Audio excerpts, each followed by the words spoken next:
সত্যজিৎ রায়ের লেখা চেনা অচেনা কিছু গল্প দিয়ে তৈরি আমাদের এই সিরিজ অনবদ্য সত্যজিৎ। এই গল্পগুলো শুনে আপনাদের কেমন লাগলো প্লিজ কমেন্ট বক্সে গিয়ে কমেন্ট করে দেবেন। ভালো মন্দ যা যা লেগেছে প্লিজ প্লিজ প্লিজ জানাবেন। আপনাদের প্রতিটা লাইক ও কমেন্ট আমাদের কাছে ভীষণ ভীষণ ভীষণ গুরুত্বপূর্ণ।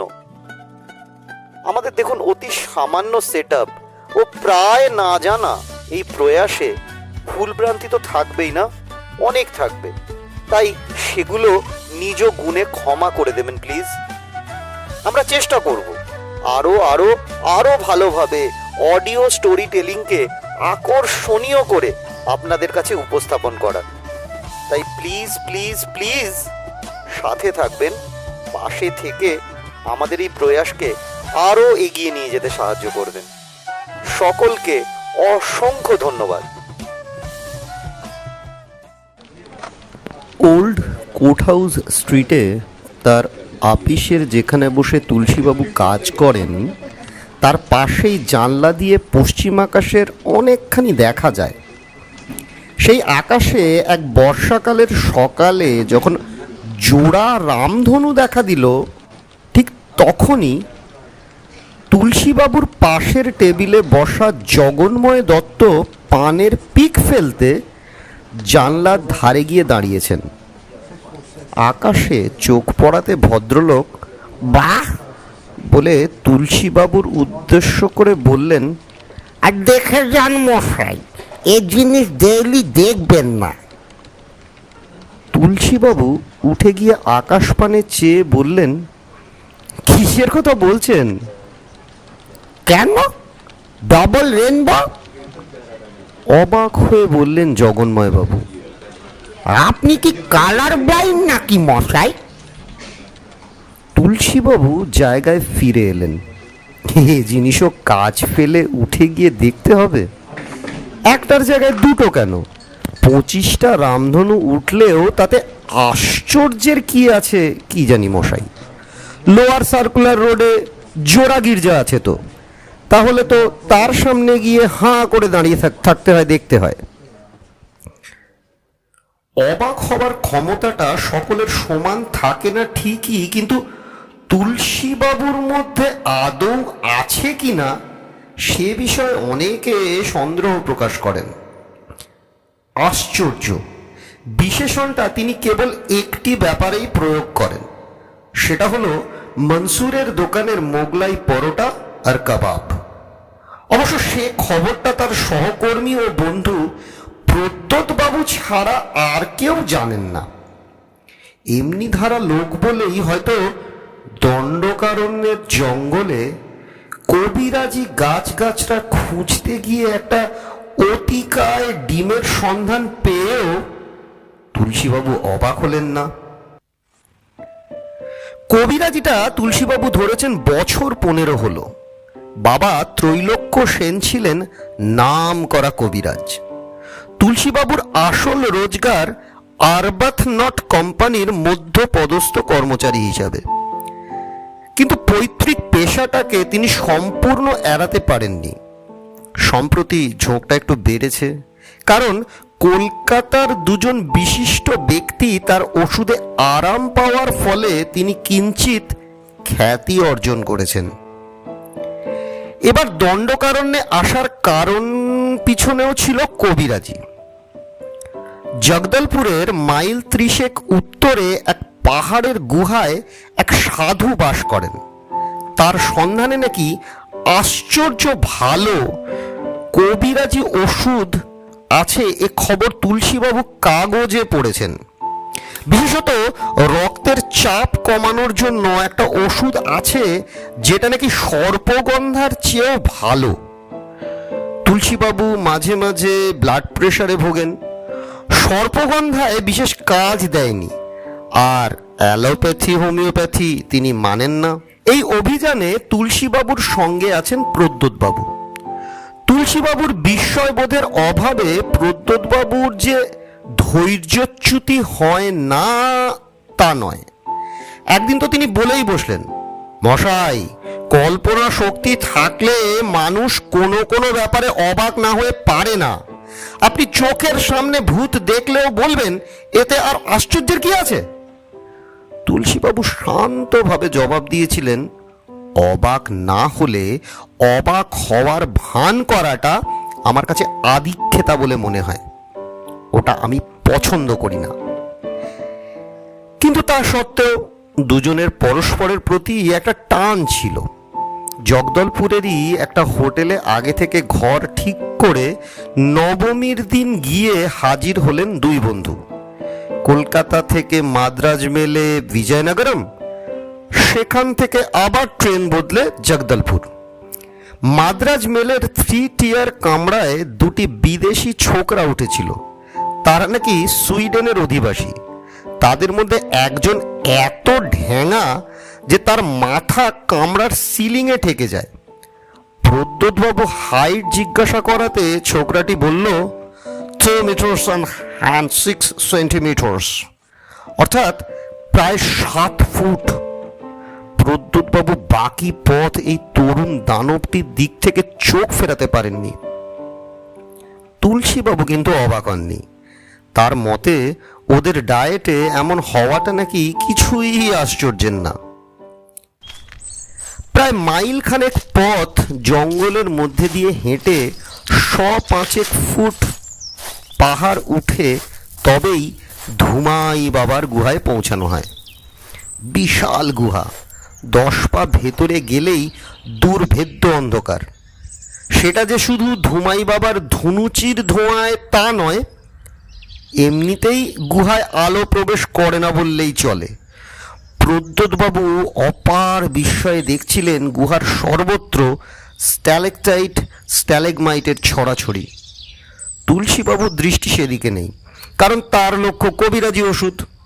ধুমাই বাবা যে গাছের কথা বললেন তার নাম চক্রপর্ণ। এ নাম তুলসীবাবু কোনোদিন শোনেননি বা পড়েনওনি। গাছ নয়, গাছরা।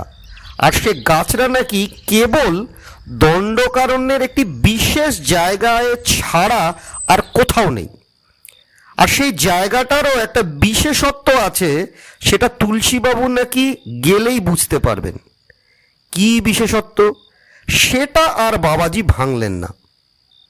তবে কোন পথে কিভাবে সেখানে পৌঁছানো যায় সে বিষয়ে স্পষ্ট নির্দেশ দিয়ে দিলেন। গুহা থেকে বেরিয়েই গাছের সন্ধানে রওনা দিলেন তুলসীবাবু। প্রদ্যোৎবাবুর সঙ্গতিতে কোনো আপত্তি নেই। তিনি নিজে এককালে শিকারের ধান্দায় অনেক পাহাড় জঙ্গলে ঘুরেছেন। বন্য পশু সংরক্ষণের হিড়িকের পর থেকে বাধ্য হয়ে শিকার ছাড়লেও জঙ্গলের মোহ কাটাতে পারেননি। সাধু বাবার নির্দেশ অব্যর্থ। 8 ঘন্টা অনুসন্ধানের পরেই একটা নালা পড়ল, আর নালা পেরিয়ে মিনিট 3 মধ্যেই যেমন বর্ণনা ঠিক তেমনি একটা বাজ পড়ে ঝলসে যাওয়া নিম গাছের গুঁড়ি থেকে 7 পা দক্ষিণে চক্রপর্ণের সন্ধান পিলল। কোমর অবধি উঁচু গাছ, আধুলির সাইজের গোল পাতাগুলির মাঝখানে একটি করে গোলাপি চাকতি। এ কোথায় এলাম মশাই? প্রদ্যোৎবাবু মন্তব্য করলেন। কেন, কি হলো? এখানের অধিকাংশ গাছই দেখছি অচেনা, বললেন প্রদ্যোৎবাবু। আর জায়গাটা কিরম স্যাঁতস্যাঁতে, বনের বাকি অংশের সঙ্গে যেন কোনো মিলই নেই। পায়ের তলায় ভিজে ভিজে ঠেকছিল বটে তুলসীবাবুর, কিন্তু সেটা অস্বাভাবিক বলে মনে হবে কেন? কলকাতার শহরের মধ্যেই এ পাড়া ও পাড়ায় তাপমাত্রার ফারাক হয়। যেমন ভবানীপুরের চেয়ে টালিগঞ্জে শীত বেশি, তাহলে বনের এক অংশের সঙ্গে আর এক অংশের তফাৎ হবে না কেন? এ তো প্রকৃতির খেয়াল। তুলসীবাবু কাঁধ থেকে ঝোলা নামিয়ে গাছের দিকে উপুর হয়েছেন এমন সময় প্রদ্যোৎবাবু বিস্ময়সূচক প্রশ্ন তাকে বাঁধা দিল। ওটা আবার কি? তুলসীবাবু দেখেছেন জিনিসটা, কিন্তু গ্রাহ্য করেননি। বললেন, কিছুর ডিম টিম হবে আর কি। প্রদ্যোৎবাবু প্রথমে পাথর বলেই মনে হয়েছিল, কিন্তু একটু এগিয়ে যেতেই বুঝলেন ডিম ছাড়া আর কিচ্ছুই না, হলুদের ওপর চকলেটের ডোরা, তারই ফাঁকে ফাঁকে নীলের ছিটে ফোটা। এত বড় ডিম কিসের হতে পারে? ময়াল সাপটাপ নয় তো? ইতিমধ্যে তুলসীবাবু গাছের খানিকটা তার ঝোলায় পুরে নিয়েছেন। ডাল সমেত আরও কিছু পাতা নেবার ইচ্ছে ছিল, কিন্তু সেটা হলো না।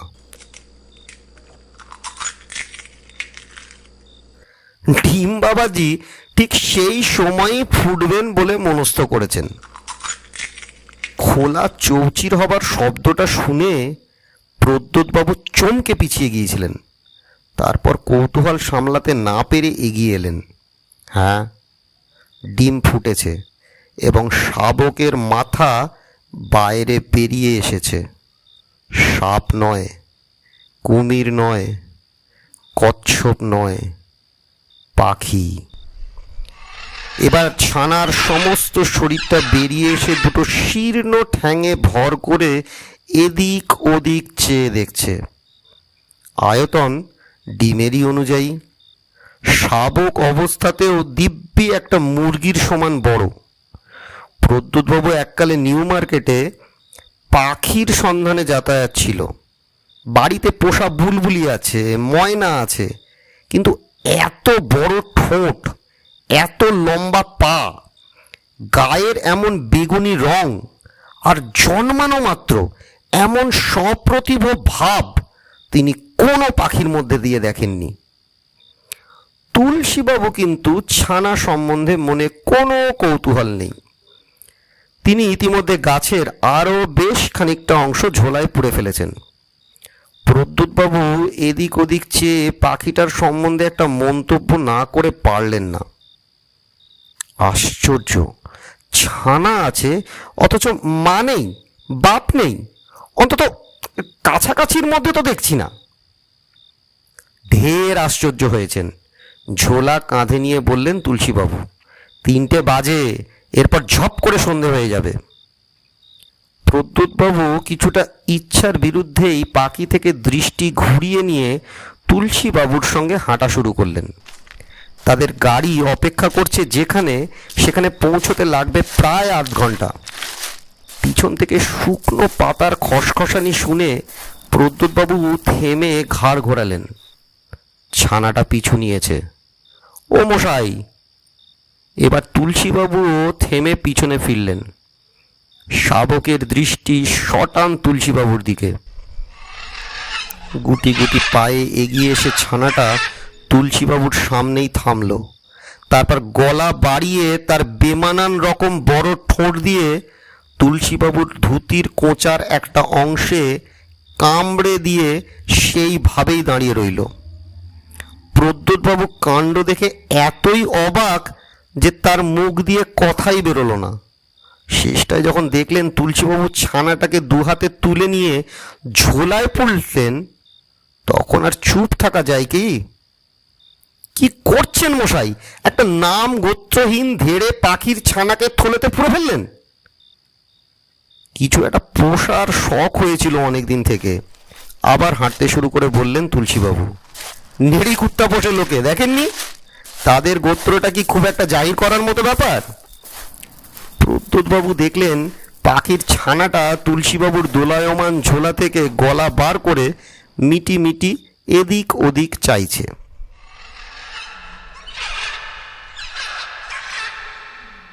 তুলসীবাবু থাকেন মসজিদ বাড়ি স্ট্রিটের দোতলার একটা ফ্ল্যাটে। একা মানুষ, একটি চাকর আছে নাম নটবর, আর জয়কেষ্ট বলে একটা রান্নার লোক। দোতলায় আরও একটি ফ্ল্যাট আছে, তাতে থাকেন নবরত্ন প্রেসের মালিক তড়িৎ সান্যাল। সান্যাল মশাইয়ের মেজাজ এমনিতেই খিটখিটে, তার উপর লোডশেডিংয়ে ছাপাখানায় বিস্তর ক্ষতি হচ্ছে বলে সবসময় কেমন যেন মারমুখ ভাব। 2 মাস হলো তুলসীবাবু দণ্ডকারণ্য থেকে ফিরেছেন, সঙ্গে পাখির ছানাটিও এসছে। আর আসার পরের দিন থেকে একটি তারের খাঁচা কিনে পাখিটিকে তার মধ্যে পুরে বারান্দার একটি কোণে রেখে দেওয়া হয়েছে। পাখিটির নামকরণ হয়েছে। তুলসীবাবু ম্যাট্রিকে সংস্কৃতে লেটার পেয়েছিলেন, তাই সংস্কৃত নামের ওপর তার একটা দুর্বলতা আছে। নাম রেখেছিলেন বৃহৎ চঞ্চু, শেষ পর্যন্ত সেটা চঞ্চুতে এসে দাঁড়িয়েছে। জগদলপুরে থাকতে পাখিটিকে ছোলা, ছাতু, পাউরুটি খাওয়ানোর চেষ্টা করে তুলসীবাবু শেষে বুঝেছিলেন যে পাখিটি মাংসাশী। তারপর থেকে রোজ উচ্চিংড়ে, আরশোলা ইত্যাদি দেওয়া হচ্ছে তাকে। সম্প্রতি যেন তাতে পাখির খিদে মিটছিল না। খাঁচার জালের উপর ঘন ঘন ঠোঁট চালিয়ে খড়াং খড়াং শব্দ তুলে তার ক্ষোভ জানাতে শুরু করেছিল। শেষটায় বাজার থেকে মাংস কিনে এনে খাওয়াতে শুরু করেন তুলসীবাবু। তার খিদে মিটিয়েছেন। এখনও নিয়মিত মাংস কিনে আনে নটবর, আর সেই মাংস খেয়েই বোধহয় পাখির আয়তন উত্তর বৃদ্ধি পাচ্ছে। তুলসীবাবু গোড়াতেই বুদ্ধি করে পাখির অনুপাতে খাঁচাটা বড়ই কিনেছিলেন। তার মন বলছিল এ পাখির জাত বেশ জাঁদরেল। খাঁচাটা মাথায় ছিল 2.5 ফুট। কালই ভদ্রলোক লক্ষ্য করেছেন যে চঞ্চু সোজা হয়ে দাঁড়ালে তার মাথা তারে ঠেকে যাচ্ছে, অথচ বয়স মাত্র 2 মাস। এই বেলা চটপট একটা বড় খাঁচার ব্যবস্থা দেখতে হবে। ভালো কথা, পাখির ডাক সম্বন্ধে কিছুই বলা হয়নি। এই ডাক শুনেই একদিন সকালে সান্যাল মশাই বারান্দার ওপারে দাঁড়িয়ে চায়ের কাপে চুমুক দিতে গিয়ে বিষম খেলেন। এমনিতেই 2 প্রতিবেশীর মধ্যে বাক্যালাপ নেই বললেই চলে। আজ কোনো মতে কাশির ধাক্কা সামলে নিয়ে তড়িৎ সান্যাল তুলসীবাবুর উদ্দেশ্যে প্রশ্ন করলেন, খাঁচায় কি জানোয়ার রেখেছেন মশাই? ডাক ছাড়লে পিলে চমকে যায়। পাখির ডাক শুনে জানোয়ারের কথাই মনে হয়, তাতে ভুল নেই। তুলসীবাবু সবে কলঘর থেকে বেরিয়ে অফিসে যাবার জন্য তৈরি হচ্ছিলেন। হাঁক শুনে দরজা দিয়ে গলা বাড়িয়ে তড়িৎবাবুকে একবার দেখে নিয়ে বললেন, জানোয়ার নয়, পাখি। আর ডাক যেমনই হোক না কেন, আপনার হুলোর মতো রাত্রে ঘুমের ব্যাঘাত তো করে না। হুলোর কান্না আগে শোনা যেত না, সম্প্রতি শুরু হয়েছে। তুলসীবাবুর পাল্টা জবাবে বাকযুদ্ধ আর এগোতে পারল না বটে, কিন্তু তড়িৎবাবুর গজগজানি থামল না। ভাগ্যিস খাঁচাটার থেকে তড়িৎবাবুর গণ্ডির বাইরে। পাখির চেহারা দেখলে ভদ্রলোকের প্রতিক্রিয়া কি হতো বলা শক্ত। এই চেহারা তুলসীবাবুকে বিস্মিত না করলেও তার বন্ধু প্রদ্যোৎবাবুকে করে বই কি। আগে অফিসের বাইরে দুজনের মধ্যে দেখা হতো কমই। মনসুরের দোকানে গিয়ে কাবাব পরোটা খাওয়াটা ছিল সপ্তাহে 1 দিনের ব্যাপার। প্রদ্যোৎবাবুর স্ত্রী আছে, 2টি ছেলে মেয়ে, বাপ মা ভাই বোন আছে, সংসারে অনেক দায় দায়িত্ব আছে। কিন্তু দণ্ডকারণ্য থেকে ফেরার পর থেকেই তার মনটা বারবার চলে যায় তুলসীবাবুর পাখির দিকে। ফলে তিনি আজকাল প্রায় সন্ধ্যায় চলে আসেন মসজিদ বাড়ি স্ট্রিটের এই ফ্ল্যাটে।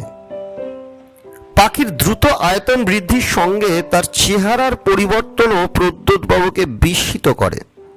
এটা তুলসীবাবুর দৃষ্টি এড়ায় না, বা এড়ালেও তিনি এই নিয়ে কোনো উদ্বেগ প্রকাশ করেন না কেন, সেটা তিনি বুঝতে পারেন না। কোনো পাখির চোখের চাহনি যে এত নির্মম হতে পারে, সেটা প্রদ্যোৎবাবু ভাবতে পারেননি। চোখ দুটো হলদে, আর সেই চোখে একভাবে একই দিকে মিনিটের পর মিনিট চেয়ে থাকাটা তার ভারী অস্বস্তিকর বলে মনে হয়। পাখির দেহের সঙ্গে সঙ্গে ঠোঁটটিও স্বভাবতই বেড়ে চলেছে। কুচকুচে কালো মসৃণ ঠোঁট। ঈগলের ঠোঁটের সঙ্গে সাদৃশ্য আছে, তবে আয়তনে প্রায় 3 গুণ বড়। এ পাখি যে ওড়ে না, সেটা যেমন ডানার সাইজ দেখে বোঝা যায়, তেমনি বোঝা যায় বাঘের মতো পায়ের নখ, সবল পা দুটো দেখে। অনেক পরিচিত লোকের কাছে পাখির বর্ণনা দিয়েছেন প্রদ্যোৎবাবু, কিন্তু কেউই চিনতে পারেনি। আজ রবিবার, এক ভাইপোর একটি ক্যামেরা সঙ্গে নিয়ে এসেছেন প্রদ্যোৎবাবু। খাঁচার ভেতর আলো কম, তাই ফ্ল্যাশের প্রয়োজন। ছবি তোলার অভ্যাস ছিল এককালে, তার উপরই ভরসা করে খাঁচার সঙ্গে তাক করে ক্যামেরার শাটারটা টিপে দিলেন প্রদ্যোৎবাবু। ফ্ল্যাশের চমকের সঙ্গে সঙ্গেই পাখির আপত্তিসূচক চিৎকারে তাকে 3 হাত পিছিয়ে আসতে হলো। আর সেই মুহূর্তেই মনে হলো যে এর গলার স্বরটা রেকর্ড করে রাখা উচিত। উদ্দেশ্য আর কিছুই নয়, ছবি দেখিয়ে আর ডাক শুনিয়ে যদি পাখিটাকে চেনাতে সুবিধে হয়। এছাড়া প্রদ্যুৎবাবুর মনে একটা খচখচানি রয়ে গেছে, যেটা তুলসীবাবুর কাছে এখনো প্রকাশ করেননি। কবে বা কোথায় মনে পড়ছে না, কিন্তু কোনো বই বা পত্রিকায় প্রদ্যুৎবাবু একটি পাখির ছবি দেখেছেন, যেটার সঙ্গে তুলসীবাবুর পাখির আশ্চর্য সাদৃশ্য। যদি কখনো সেই ছাপা ছবি আবার হাতে পড়ে তাহলে মিলিয়ে দেখতে সুবিধে হবে। ছবি তোলার পর চা খেতে খেতে তুলসীবাবু একটা কথা বললেন, যেটা আগে বলেননি। চঞ্চু আসার কিছুদিন পর থেকেই নাকি এ বাড়িতে আর কাক চড়ুই বসে না। খুব লাভ হয়েছে মশাই, বললেন তুলসীবাবু। চড়ুইগুলো যেখানে সেখানে বাসা করে উৎপাত করত, কাকে রান্নাঘর থেকে এটা সেটা সরিয়ে নিত, আজকাল ওসব বন্ধ। সত্যি বলছেন? প্রদ্যুৎবাবু যথারীতি অবাক। এই যে রইলেন এতক্ষণ, দেখলেন কোনো একটা অন্য কোনো পাখি? প্রদ্যুৎবাবু খেয়াল হলো যে সত্যিই দেখেননি, কিন্তু আপনার চাকর বাকর টিকে আছে, চঞ্চু বাবাজিকে বরদাস্ত করতে পারে তো? জয়কেষ্ট খাঁচার দিকে এগোয় টেগোয় না, বললেন তুলসীবাবু। তবে নটবর চিমটে করে মাংসের টুকরো ঢুকিয়ে দেয়, আর আপত্তি থাকলেও সে মুখে প্রকাশ করেনি। আর পাখি যদি দুষ্টুমি করে, আমি একবারটি গিয়ে দাঁড়ালেই সে বশ মেনে যায়। আপনি ছবি তুললেন কি কারণে? প্রদ্যুৎবাবু আসল কারণটা চেপে গেলেন, বললেন, কোনোদিন মোড়ে টোড়ে যদি যায়, একটা স্মৃতিচিহ্ন থাকা ভালো নয় কি? প্রদ্যুৎবাবু ছবি প্রিন্ট হয়ে গেল পরদিনই। তার মধ্যে থেকে ভালোটা নিয়ে 2টো এনলার্জ করিয়ে একটা আপিসে তুলসীবাবুকে দিলেন, অন্যটা নিয়ে গিয়ে হাজির হলেন মার্লেন স্ট্রিটে পক্ষীবিদ রণজয় সোমের বাড়ি। সম্প্রতি দেশ পত্রিকায় সিকিমের পাখি সম্বন্ধে একটি প্রবন্ধ লিখেছেন সোম সাহেব, কিন্তু তিনি পাখির ছবি দেখে চিনতে পারলেন না। কোথায় পাখিটা দেখা যায় জিজ্ঞাসা করাতে প্রদ্যুৎবাবু অম্লান বদনে মিথ্যে কথা বললেন। ছবিটা ওসাকা থেকে আমার এক বন্ধু পাঠিয়েছে, সেও নাকি পাখির নাম জানে না। তারিখটা ডায়েরিতে নোট করে রাখলেন তুলসীবাবু, 14ই ফেব্রুয়ারি 1980। গত মাসেই কেনা 4.5 ফুট উঁচু নতুন খাঁচায় রাখা 3.5 ফুট উঁচু পোষা পাখি বৃহৎ চঞ্চু গতকাল মাঝরাতে একটা কাণ্ড করে বসেছে। একটা সন্দেহজনক শব্দে ঘুমটা ভেঙে গিয়েছিল তুলসীবাবুর। ঘুম ভাঙার মিনিট খানেকের মধ্যেই শব্দটা থেমে গেল। তারপর সব নিস্তব্ধ। মন থেকে সন্দেহটা গেল না।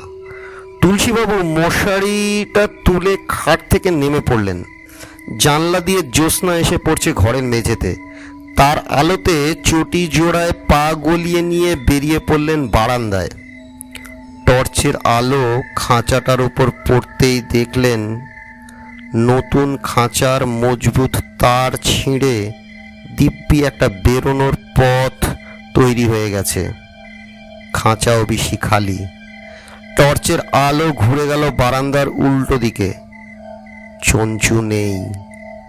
সামনে সিঁড়ির মুখটাতে বারান্দায় ডাইনে ঘুরে চলে গেছে তড়িৎবাবুর ঘরের দিকে একটা শব্দ। তুলসীবাবু রুদ্ধশ্বাসে বারান্দার মোড়ে গিয়ে আলো ফেললেন বিপরীত দিকে। যা ভেবেছিলেন তাই। তড়িৎবাবুর হুলো চঞ্চুর ডাক সাইডে ঠোঁটের মধ্যে অসহায়ভাবে বন্দি। মেঝেতে টর্চের আলোয় যেটা চিকচিক করছে সেটা রক্ত ছাড়া আর কিছুই নয়। তবে হুলোটা এখনো জ্যান্ত, সেটা তার 4 পায়ের ছটফটানি থেকেই বোঝা যাচ্ছে। আশ্চর্য এই যে আলো চোখে পড়া আর তুলসী বাবুর ধমকের সুরে চঞ্চু বলার সঙ্গে সঙ্গে পাখি ঠোঁট ফাঁক করে হুলোটাকে মাটিতে ফেলে দিল। তারপর বড় বড় পা ফেলে ও মাথা থেকে এ মাথা ঘুরে শটান গিয়ে ঢুকে পড়ল নিজের খাঁচার ভিতর। এই বিভীষিকার মধ্যেও তুলসীবাবু হাফ না ছেড়ে পারলেন না। তড়িৎবাবুর ঘরের দরজায় তালা। সারা ডিসেম্বর ও জানুয়ারির স্কুল পাঠ্য বই ছাপানোর ঝামেলা মিটিয়ে ভদ্রলোক দিন তিনেক হলো চলে গেছেন কলকাতার বাইরে বিশ্রামের জন্য। হুলোটাকে ঘরের জানলা দিয়ে রাস্তায় ফেলে দিলেই নিশ্চিন্ত। কত গাড়ি যায় রাত বিরেতে রাস্তা দিয়ে। কলকাতা শহরে দিনে রাতে কত কুকুর বিড়াল গাড়ি চাপা পড়ে মরে যায়, তার কি কোনো হিসেব আছে? বাকি রাতটা ঘুম হলো না তুলসীবাবুর। পরদিন সকাল অফিসে গিয়ে ঘণ্টাখানেক কাটিয়ে ছুটি নিয়ে রেলওয়ের বুকিং হাউসে চলে গেলেন। একজন চেনা লোক ছিল কেরানিদের মধ্যে, তাই কাজ হাসিল হতে বেশি সময় লাগলো না। প্রদ্যোৎবাবু একবার জিজ্ঞেস করেছিলেন, আপনার চঞ্চুর খবর কি মশাই? তাতে তুলসীবাবু ঘাড় নেড়ে জবাব দিয়েছিলেন, ভালোই। তারপর এক মুহূর্ত চুপ থেকে বলেছিলেন, আপনার দেওয়া ছবিটা ভাবছি বাঁধিয়ে রাখব। 24শে ফেব্রুয়ারি তুলসীবাবু দ্বিতীয়বার বিজয়নগরম হয়ে জগদলপুর হাজির হলেন। সঙ্গে ব্রেক ভ্যানে এলো একটা প্যাকিং কেস, যার গায়ে ফুটো থাকায় তার ভেতর খাঁচার পাখির নিঃশ্বাস প্রশ্বাসে কোনো অসুবিধে হয়নি। জগদলপুর থেকে একটা টেম্পো ভাড়া নিয়ে সঙ্গে দুজন কুলি নিয়ে তুলসীবাবু রওনা দিলেন দণ্ডকারণ্যের ঠিক সেই জায়গায়, সেই বিশেষ জায়গাটির উদ্দেশ্যে যেখানে চঞ্চুকে শাবক অবস্থায় পেয়েছিলেন তিনি। চেনা জায়গা। গাড়ি থেকে নেমে কুলির মাথায় বাক্স চাপিয়ে আধ ঘন্টার পথ হেঁটে সেই ঝলসানো নিম গাছের ধারে গিয়ে তুলসীবাবু থামলেন। কুলিরাও মাথা থেকে বাক্স নামালো। তাদের আগে থেকেই ভালো বকশিস দেওয়া ছিল আর বলা ছিল যে প্যাকিং কেসটা তাদের খুলতে হবে। পেরেক খুলে কাঠ চিরে ফেলে খাঁচা বাইরে বার করার পর তুলসীবাবু দেখে নিশ্চিন্ত হলেন যে পাখি দিব্যি বহাল তবিয়াদে আছে। এ হেন জীবের দর্শন পেয়ে কুলি দুটো স্বাভাবিকই পরিত্রাহী ডাক ছেড়ে পালালো। কিন্তু তাতে তুলসীবাবুর কোনো উদ্বেগ নেই, তার কাজ হয়ে গেছে। খাঁচার ভিতর চঞ্চু এক দৃষ্টে তার দিকে চেয়ে আছে। তার মাথা এখন 4.5 ফুট উঁচু, খাঁচার ছাদ ছুঁই ছুঁই করছে। হাসি রে চঞ্চু, আর মায়া বাড়িয়ে লাভ নেই।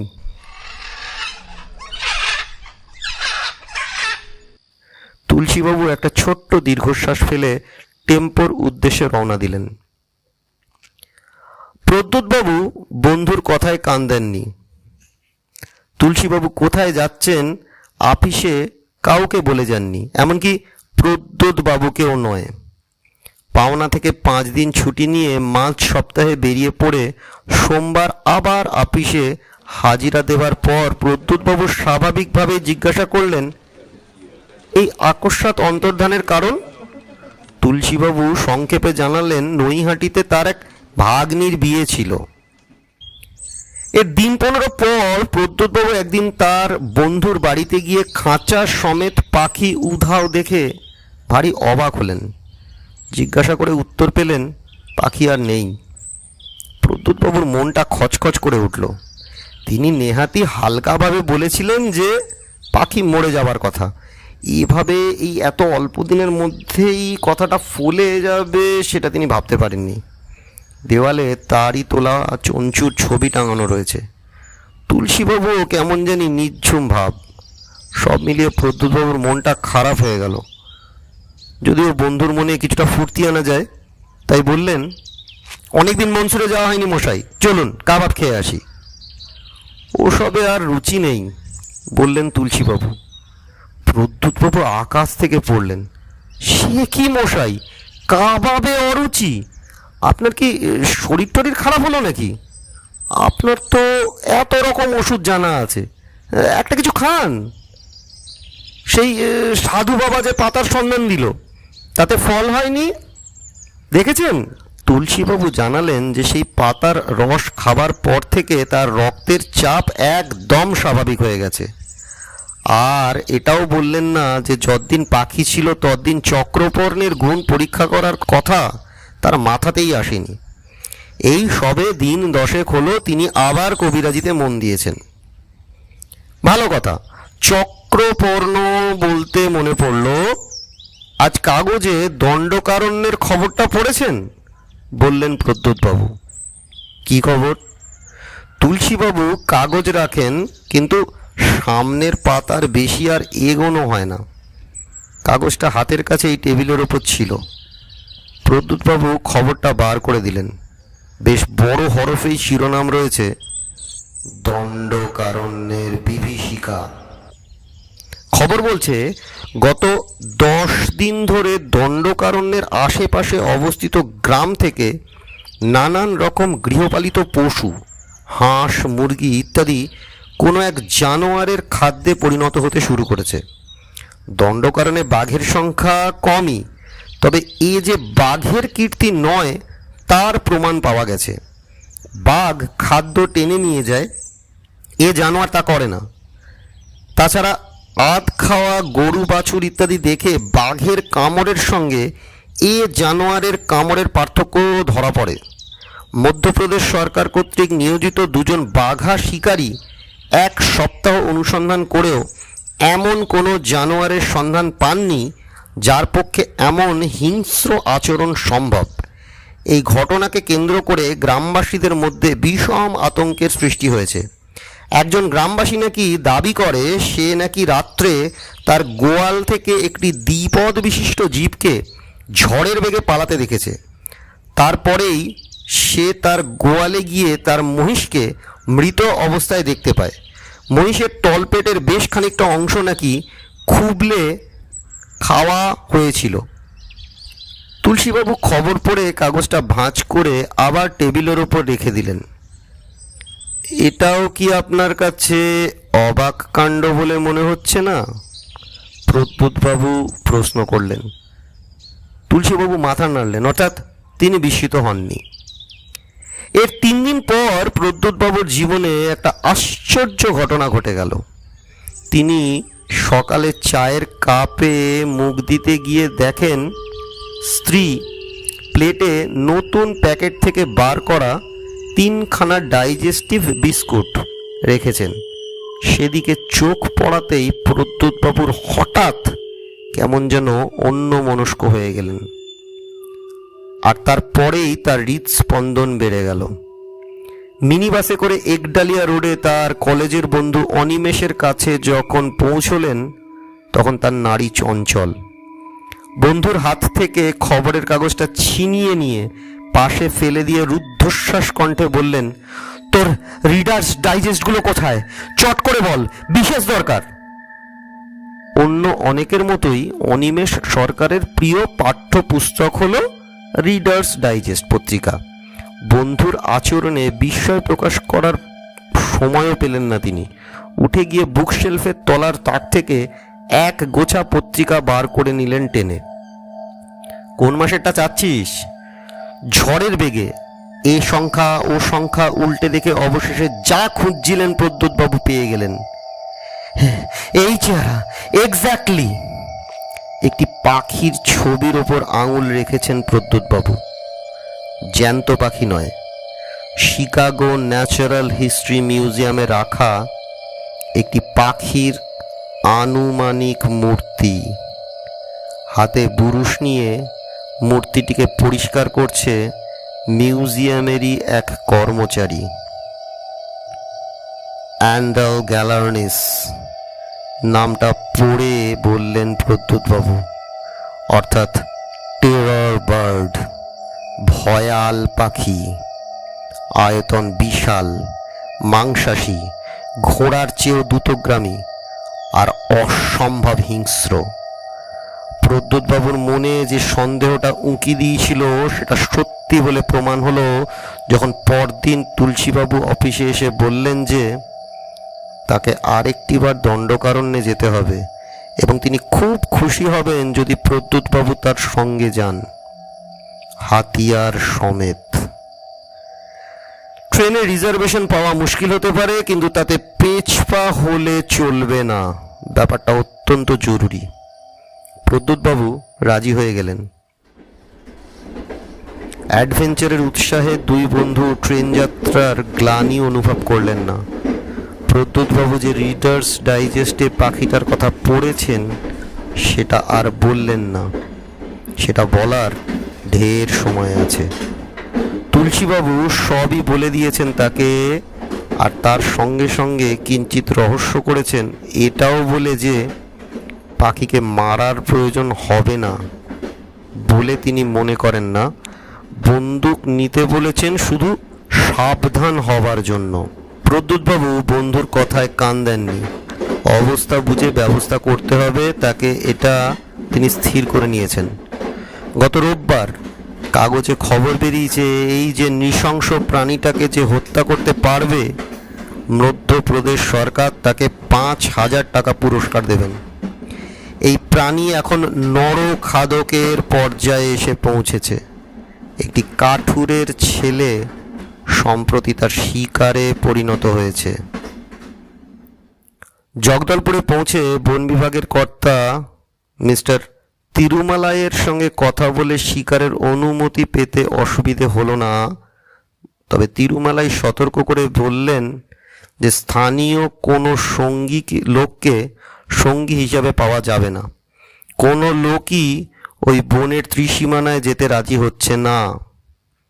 প্রদ্যোৎবাবু প্রশ্ন করলেন যে আর যেসব শিকারী আগে গেছে তাদের কাছ থেকে কিছুই জানা গেছে কি?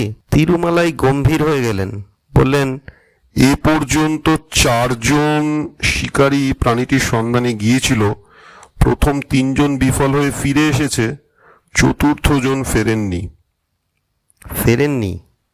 না, তারপর থেকে আর কেউ যেতে চাচ্ছে না। আপনারাও যাবেন কিনা সেটা ভালো করে ভেবে দেখুন। প্রদ্যোৎবাবুর গলা শুকিয়ে গিয়েছিল, কিন্তু তুলসীবাবুর শান্ত ভাব দেখে তিনি জোর করে মনে সাহস ফিরিয়ে আনলেন। বললেন, আমরা তাও যাব। এবারে হাঁটতে হলো আরও বেশি, কারণ ট্যাক্সিওয়ালা মেন রোড ছেড়ে বনের ভেতরের রাস্তা দিয়ে যেতেই রাজি হলো না। কারণ তুলসীবাবুর দৃঢ় বিশ্বাস ঘন্টা 2-এর মধ্যেই কাজ হয়ে যাবে। 50 টাকা বকশিস দেওয়া হবে শুনে ট্যাক্সি সেই সময়টুকুর জন্য অপেক্ষা করতে রাজি হলো।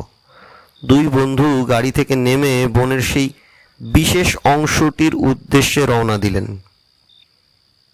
বসন্তকাল, তাই বনের চেহারা বদলে গেছে। গাছপালা সবই ঋতুর নিয়ম মেনে চলছে। কচি সবুজে চারদিক ছেয়ে গেছে, কিন্তু আশ্চর্য এই যে পাখির ডাক একেবারেই নেই। কোয়েল, দোয়েল, পাপিয়া ইত্যাদি কবিদের একচেটিয়া বসন্তের পাখি সব গেল কোথায়? তুলসীবাবুর কাঁধেও এবারেও তার ঝোলা, তাতে একটি খবরের কাগজের মোড়ক রয়েছে, সেটা প্রদ্যোৎবাবু জানেন, কিন্তু তাতে কি আছে জানেন না। তুলসীবাবু ভোরে উঠে বেরিয়েছিলেন, কিন্তু কোথায় গিয়েছিলেন সেটা জিজ্ঞাসা করা হয়নি। প্রদ্যোৎবাবুর নিজের সঙ্গে রয়েছে তার বন্দুক ও টোটা। গতবারের তুলনায় আগাছা কম থাকাতে বনের মধ্যে দৃষ্টি অনেক দূর পর্যন্ত যাচ্ছে। তাই একটা দেবদারু গাছের পিছনে উপুড় হয়ে পড়ে থাকা পা ছড়ানো মানুষটির দেহটাকে বেশ দূর থেকেই দেখতে পেলেন প্রদ্যোৎবাবু। তুলসীবাবু দেখেননি। প্রদ্যোৎবাবু থেমে ইশারা করায় তাকেও থামতে হলো। প্রদ্যোৎবাবু বন্দুকটাকে শক্ত করে বাগিয়ে ধরে এগিয়ে গেলেন দেহটার দিকে।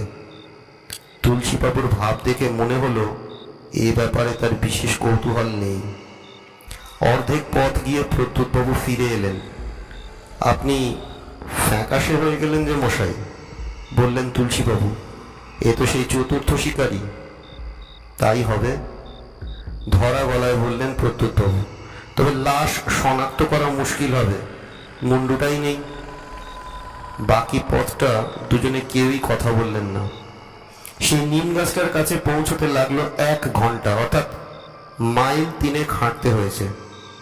প্রত্যুৎবাবু দেখলেন চক্রপর্ণের গাছটা ডালপালা গজিয়ে আবার আগের মতো চেহারায় এসে দাঁড়িয়েছে।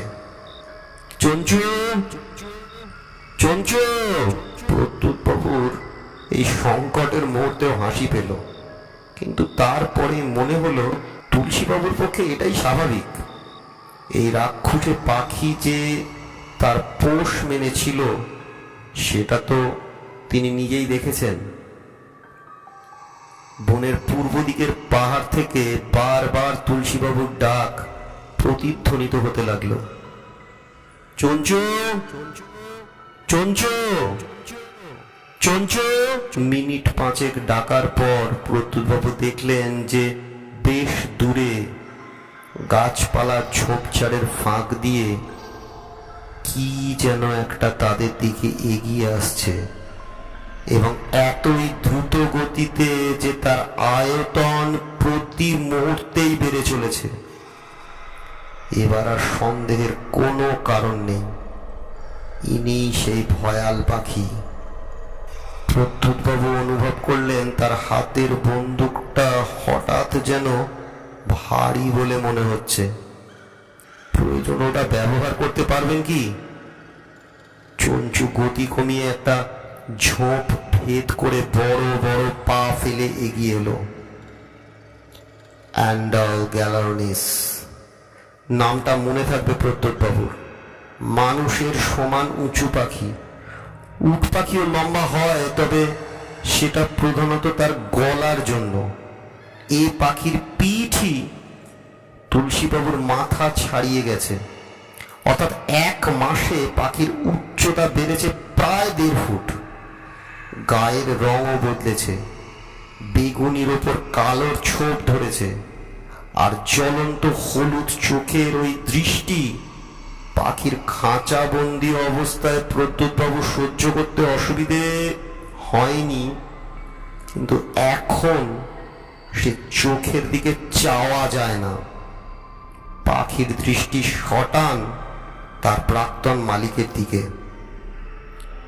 পাখিটি কি করবে জানা নেই, তার স্থির নিশ্চল ভাব আক্রমণের আগের অবস্থা হতে পারে মনে করেই বোধহয় প্রত্যুৎবাবু কাঁপা হাতে ধরা বন্দুকটা খানিকটা উঁচিয়ে ধরে উঠতে যাচ্ছিলেন। ওঠা মাত্র পাখির দৃষ্টি বন্দুকের দিকে ঘুরল, এবং তারপরই প্রত্যুৎবাবু শিউরে উঠে দেখলেন যে পাখির গায়ের প্রতিটি পালক উঁচিয়ে তার আকৃতি আরো 100 গুণে ভয়াবহ করে তুলেছে। ওটা নামিয়ে ফেলুন, চাপা ধমকের সুরে বললেন তুলসীবাবু। প্রত্যুৎবাবুর হাত নেমে এলো, আর সঙ্গে সঙ্গে পাখির পালকও নেমে এলো। তার দৃষ্টিও আবার ঘুরে গেল তুলসীবাবুর দিকে। তোর পেটে জায়গা আছে কিনা জানি না, তবে আমি দিচ্ছি বলে যদি খাস। তুলসীবাবু ঝোলা থেকে ঠোঙাটা বের করে আগে থেকেই রেখেছিলেন, এবার তাতে একটা ঝাঁকুনি দেওয়াতে একটা বেশ বড় মাংসের খণ্ড ছিটকে বেরিয়ে এসে পড়ল পাখিটার সামনে গিয়ে। অনেক লজ্জা দিয়েছিস আমাকে, আর দিস না। প্রত্যুৎবাবু অবাক হয়ে দেখলেন যে পাখিটি ঘাড় নিচু করে ঠোঁট দিয়ে মাটি থেকে মাংস খণ্ড তুলে নিয়ে তার মুখে পুরল। এবার সত্যি গুড বাই। তুলসীবাবু ঘুরলেন। প্রত্যুৎবাবু চট করে পাখির দিক থেকে পিঠ করার সাহস না পেয়ে কিছুক্ষণ পিছু হাঁটলেন। তারপর পাখি এগোচ্ছে না বা আক্রমণ করার কোনো লক্ষণ দেখাচ্ছে না দেখে ঘুরে গিয়ে স্বাভাবিকভাবে হাঁটা শুরু করলেন। দণ্ডকারণ্যের রাক্ষসে প্রাণীর অত্যাচারের রহস্যজনকভাবে থেমে যাওয়ার খবর কাগজে বেরোলো 3 পরে। পাছে বিস্ময় প্রকাশ না করে রসভঙ্গ করেন, তাই প্রদ্যোৎবাবু অ্যান্ডার গ্যালার্নিসের কথা বা সে পাখি যে আজ 30 লক্ষ বছর হলো পৃথিবী থেকে নিশ্চিহ্ন হয়ে গেছে, সে কথা কিছুই বললেননি তুলসীবাবুকে। আজ খবরটা পড়ে আপিসে এসে তাকে আসতেই তার বন্ধুর কাছে এসে বললেন, আমার মন বলছে আপনি এ রহস্যের উদ্ঘাটন করতে পারেন। আমি তো মশাই অথই জলে। ব্যাপারটা কিছুই না, কাজ বন্ধ না করেই বললেন তুলসীবাবু, মাংসের সঙ্গে ওষুধ মেশানো ছিল। ওষুধ? চক্রপর্ণের রস, বললেন তুলসীবাবু, আমিষ ছাড়ায়, যেমন আমাকে ছাড়িয়েছে। এতক্ষণ আপনারা শুনছিলেন সত্যজিৎ রায়ের রচিত বৃহৎ চঞ্চু। এই গল্পের প্রধান চরিত্রগুলি তুলসীবাবু, প্রদ্যুৎবাবু, মিস্টার তিরুমালাই এবং বৃহৎ চঞ্চু। গল্পের সূত্রধর এবং গল্প পাঠ এবং সমস্ত প্রধান চরিত্রে আমাদের সম্মানীয় পিনাকি বোস মহাশয়। ধন্যবাদ।